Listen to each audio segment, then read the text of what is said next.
TV Assembleia, eleições com todas as vozes. O programa Mundo Político integra a cobertura especial do processo eleitoral de 2018, buscando contemplar todos os atores desse importante momento, para que você, telespectador e eleitor, participe do debate e faça a sua escolha.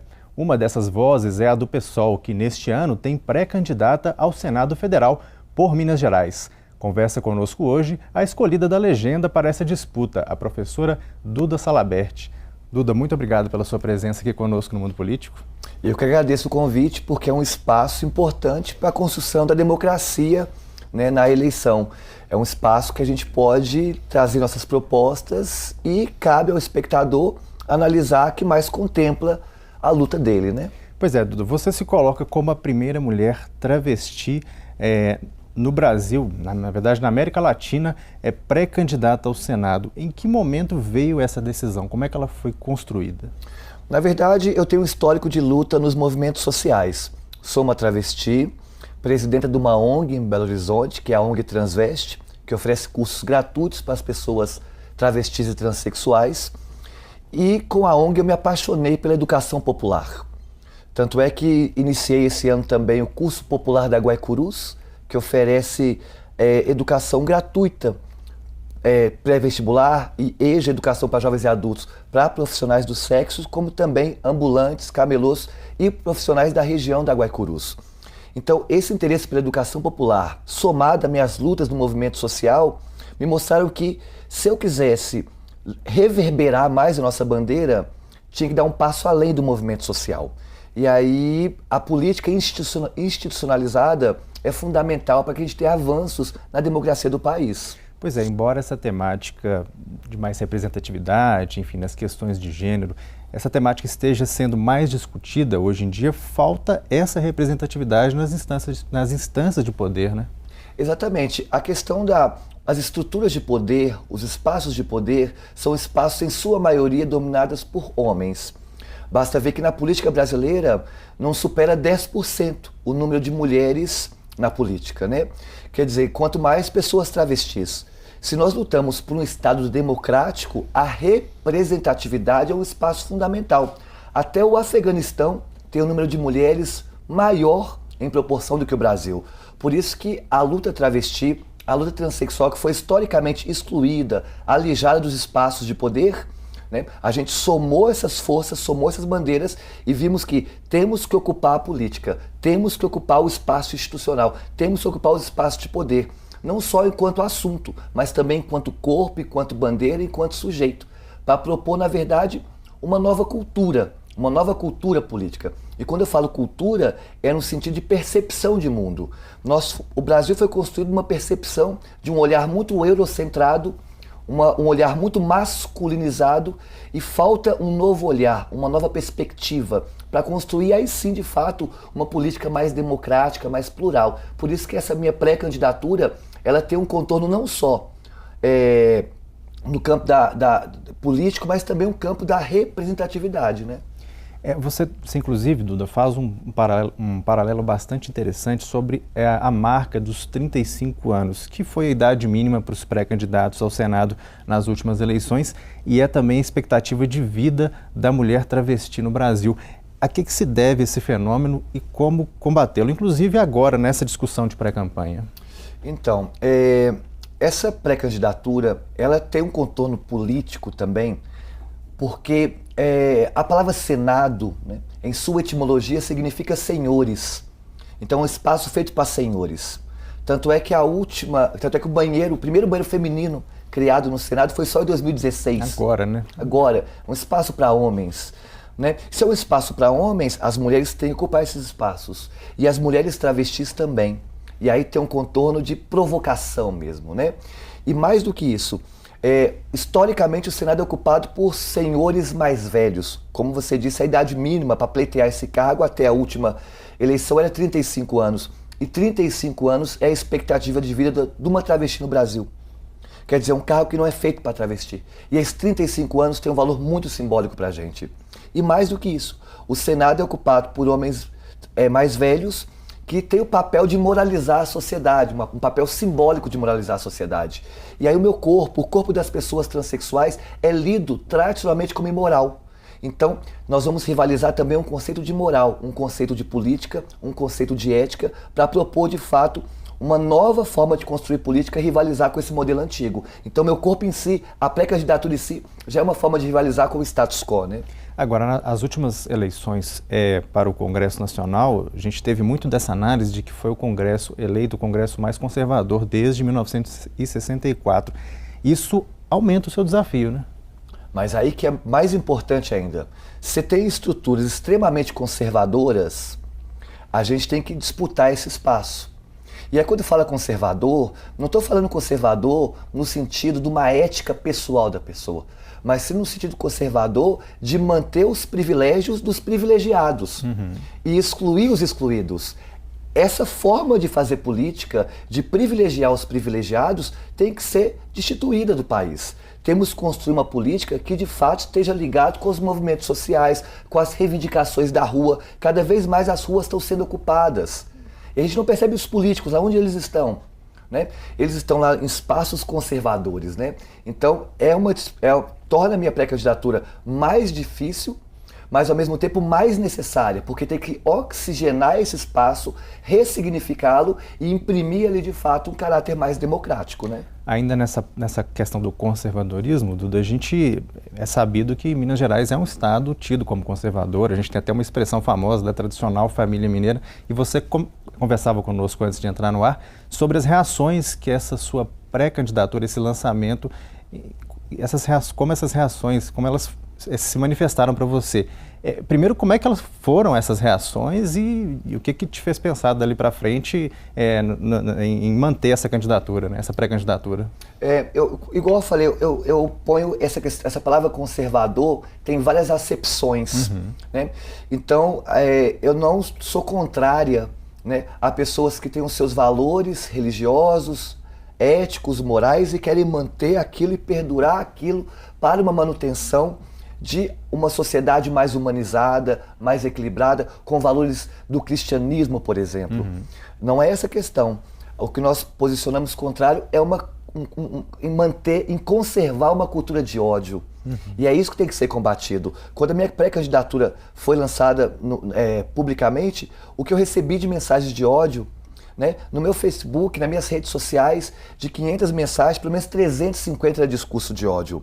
Então, essa conservação do ódio, essa conservação de trazer o ódio nas redes sociais com o diferente, nós temos que mudar. Nós temos que criar uma política que valorize a diversidade, né? Então é contra isso que nós lutamos, contra a conservação do ódio, né? Outra das suas pautas, Duda, que eu vi no seu material já de pré-campanha, é a questão da educação. Você que é professora, qual que é a marca ou como, na sua visão, deve ser um melhor modelo de educação para o país? Eu sou professora há 18 anos, sou educadora popular também, e o PSOL, que é o partido do qual faço parte, colocou como pauta central da nossa candidatura ou pré-candidatura à educação. Temos eu, enquanto professora da rede particular, tem a Sara Azevedo como co-governadora, professora da rede estadual, e a Dirlene Marques, professora de economia da UFMG. Somos 3 mulheres, 3 professoras. 3 mulheres de gerações diferentes. A Dirlene lutando no movimento feminista desde os anos 70. A Sara lutando com o movimento feminista nos últimos anos. E eu no movimento transfeminista. E todas tendo como base central a educação. Nós temos que redesenhar o modelo de educação brasileiro. E quando eu falo redesenhar o modelo de educação, significa entender que a educação, ou a educação que é oferecida para o povo, ela é espelho do modelo de pátria que queremos, do modelo de sociedade que queremos. Então, com isso, quando eu falo isso, qual que é a importância? Tradicionalmente no Brasil, historicamente no Brasil, nós temos um sucateamento das universidades públicas. E são as universidades públicas que geram conhecimento, que fazem produção de conhecimento. Em contrapartida, nos últimos governos, teve uma valorização e incentivo de centros universitários, de faculdades, que tem o objetivo principal, o lucro. A educação não pode ser sinônimo de lucro. A educação tem que ser sinônimo de produção de conhecimento. Então nós temos que combater esses lobbies de grandes grupos capitalistas que querem vender uma educação de péssima qualidade e vender para o brasileiro um diploma falso. Quando eu falo diploma falso, é um diploma que vai causar a ilusão naquele aluno de que ele tem um determinado conhecimento que, na verdade, não adquiriu na sua graduação. Então temos que combater esses centros, combater essa ideia de priorizar as faculdades que buscam lucro e favorecer, na verdade, as universidades. Né? Não só as universidades, mas a educação pública como espaço de produção de conhecimento. Ainda na pauta da educação, Duda, como é que você avalia iniciativas e debates como a gente tem visto ultimamente, por exemplo, com relação ao movimento Escola Sem Partido? Que análise que você faz desse movimento e dessas discussões que estão sendo feitas? Eu acho que nós temos que politizar todos os nossos espaços. A política tem que fazer parte do nosso cotidiano, para politizar o Brasil como um todo. A sala de aula é um espaço também de formação de cidadania. E a formação da cidadania pressupõe também uma visão política sobre o Brasil. Então, é fundamental que o aluno entre em contato com visões diferentes de política, para que ele tenha autonomia para construir seu próprio posicionamento político. Sou contrário a um professor que vai fazer da aula um panfleto político. Isso não pode ser feito. Mas também esse modelo de escola sem partido que está sendo proposto, na verdade é uma censura à educação mineira. Né? Então, me posiciono contrário a esse projeto e acho que nós temos que politizar e a escola tem que ser um espaço de politização. A escola, as religiões, né? O ambiente de casa, todos esses ambientes, a política tem que estar lá presente para a gente ter uma visão mais crítica sobre a realidade. Também nas suas pautas, Duda, eu vi que tem a questão do meio ambiente. De que forma que essa questão vai ser tratada por você aí durante a campanha? Olha, eu já tenho uma preocupação com o meio ambiente já na minha experiência cotidiana. Sou uma pessoa vegana, né? Quer dizer, eu faço, com o meu dia a dia, tento ao máximo boicotar o agronegócio e valorizar outras formas de fazer ecologia no Brasil, né? Então, no campo do meio ambiente, a gente tem que combater essa histórica política do PT no Brasil, tanto no âmbito federal como estadual. Se pegar no âmbito federal, o governo Lula teve grandes problemas no meio ambiente, como a aprovação da lei dos transgênicos, que favorece grandes oligopólios financeiros. Além disso, a política ambiental do Lula, o valor da pauta, 85% do valor é destinado, né, de incentivos para o agronegócio e 15% para a agricultura familiar. Sendo que a agricultura familiar que subsidia ou que mantém 70% daquilo que nós comemos. Então tá errado. E essa postura foi reeditada pela Dilma de forma pior. Porque a Dilma é considerada um governo anti-verde, né? Porque no governo dela, o desmatamento da floresta amazônica aumentou em 290%. Além disso, foi o novo Código Florestal foi colocado em pauta e foi sancionado. O novo Código Florestal que diminui as regiões dos biomas nacionais. Além disso, no governo Dilma, você teve todo um favorecimento ao agronegócio, né? Teve Belo Monte. Quer dizer, tudo isso, e aí vai para o governo Temer, que piora mais ainda, está em debate agora a PL do veneno, que quer aumentar o agrotóxico na nossa mesa. Na verdade, o que eu defendo é uma política nacional de combate ao agrotóxico, para que o agrotóxico não esteja na merenda do aluno, não esteja na mesa do brasileiro. Além disso, incentivo à agroecologia, incentivo à agricultura familiar e, lógico, nós temos que voltar a discutir uma reforma agrária popular. Agora, o agronegócio é um dos segmentos, uma das bancadas mais organizadas dentro do Congresso Nacional. Você tem consciência do desafio também que você vai ter de enfrentar esses interesses que estão bastante colocados, inclusive na mídia. A gente vê a todo momento as propagandas, as inserções, inclusive em horário nobre, defendendo a questão do agronegócio. É insustentável um modelo de agronegócio que gasta 16 mil litros de água para produzir 1 quilo de carne. 16 mil litros de água para produzir 1 quilo de carne. É levar para a população um debate. Quem que é o maior responsável pela devastação da floresta amazônica? É o agronegócio. Quem que é o maior responsável pela quantidade de veneno que é colocado na mesa? O agronegócio. Quem que é o maior responsável pela extinção de animais no Brasil? O agronegócio. Quem que é o maior responsável pela violência contra indígenas e povos ribeirinhos, contra pequenos agricultores que sustentam o Brasil? O agronegócio. Então, nisso, eu entendo esse problema, eles têm a bancada do boi, mas eu faço parte da bancada do giz. Nós, professores do Estado, estamos organizando a bancada do giz, que vamos ocupar os cargos políticos e propor a educação como pauta central. Então vai ser o debate da educação contra o debate do veneno. Ô Duda, nós agora falando um pouco sobre essa disputa ao Senado, a gente tem alguns nomes de peso aí se colocando como pré-candidatos. Um deles, o da ex-presidente Dilma Rousseff, inclusive que você já citou aqui na entrevista. Quais estratégias que você vai utilizar para se colocar como uma alternativa competitiva nessa disputa? É importante evidenciar que o eleitor e a eleitora podem votar em 2 senadores ou 2 senadoras. Isso é importante. E segundo, a gente tem uma parceria com os movimentos sociais. Os movimentos sociais que estão pavimentando essa pré-candidatura. Agora, nós vamos levantar para a população o debate sobre o governo Dilma. Como, por exemplo, no governo PT, dobrou a população carcerária brasileira. E aí eu vou perguntar para ela qual foi o compromisso que a Dilma teve com a juventude negra. Já que quando nós pisamos no sistema carcerário, pisamos numa cadeia, parece que você está pisando num outro continente.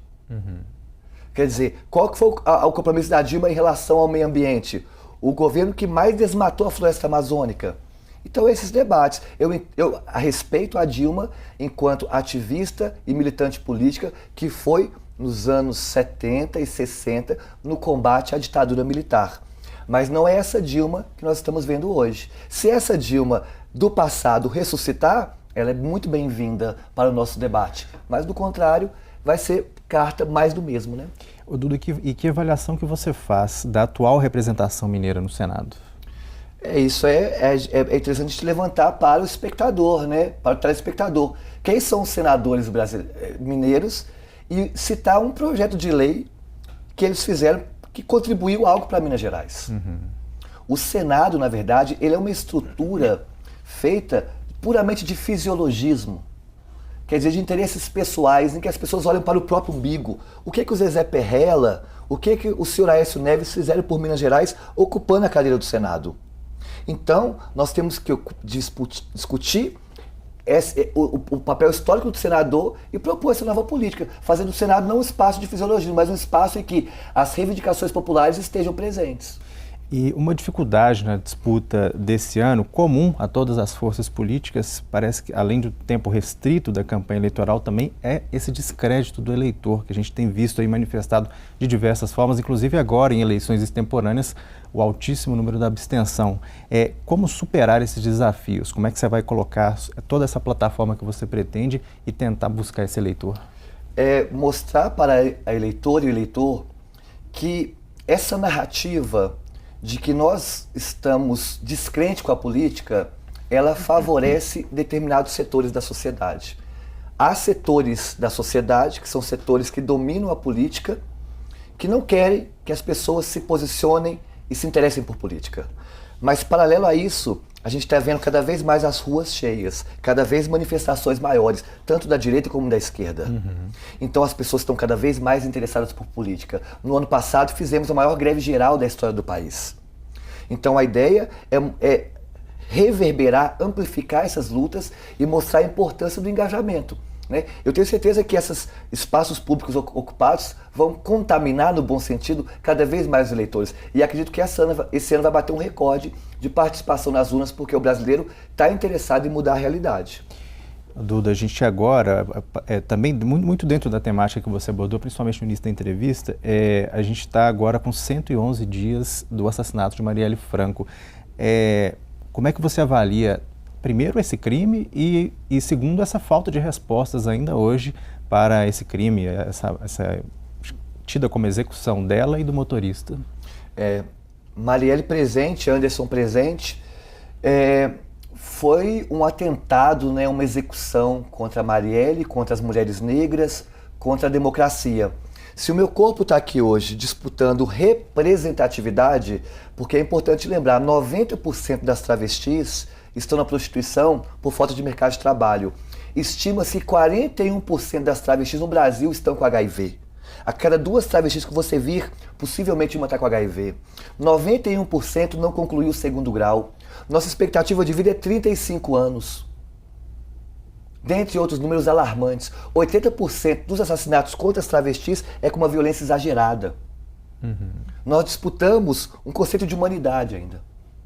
E a política é uma forma de eu tentar fazer que esse corpo que é marginalizado, que só é deixado de existir nas margens, de madrugada, ocupe um papel central no debate político. E aí, no caso da Marielle, foi um processo parecido.